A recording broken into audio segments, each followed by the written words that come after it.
இன்று சமத்துவ பொங்கல் 10வது வருஷம் நடைபெற இருக்கிறது. மிக அருமையாக மகளிர்லாம் இதில் வந்து கலந்துருக்கிறாங்க. டாக்டர் ஐயா எக்ஸ்-எம்பி பாரிவேந்தர் தலைமையிலும் இளையவேந்தர் தலைவர் அவருடைய வழிகாட்டுதல் மூலமும் இன்று 10வது வருஷம் ஐஜேகே சார்பாக கோவை மாவட்டம் தலைவர், செயலாளர், பொருளாளர் அனைத்து மகளிர்களும் இங்கே கலந்து கொண்டிருக்காங்க. அதே போல் மாணவ செல்வங்களும் கலந்துருக்காங்க, காலேஜ் ஸ்டூடெண்ட்டும் கலந்துருக்காங்க.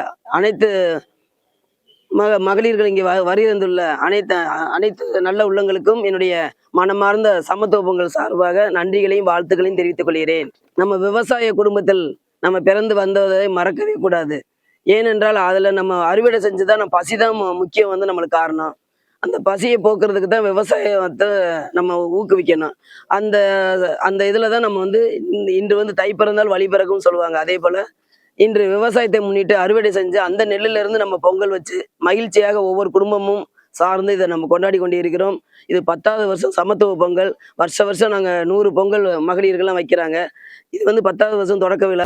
நலத்திட்ட உதவிகளும் வருஷம் செஞ்சுட்டு இருக்கிறோம். அதுவும் இன்று செய்கிறோம். இந்திய ஜனநாயக கட்சி சார்பாக அனைத்து மகளிர்கள் இங்கே வருகை வந்துள்ள அனைத்து உறவினர்களுக்கும் என்னுடைய நன்றிகளையும் வாழ்த்துக்களையும் தெரிவித்துக் கொள்கிறேன். நன்றி, வணக்கம்.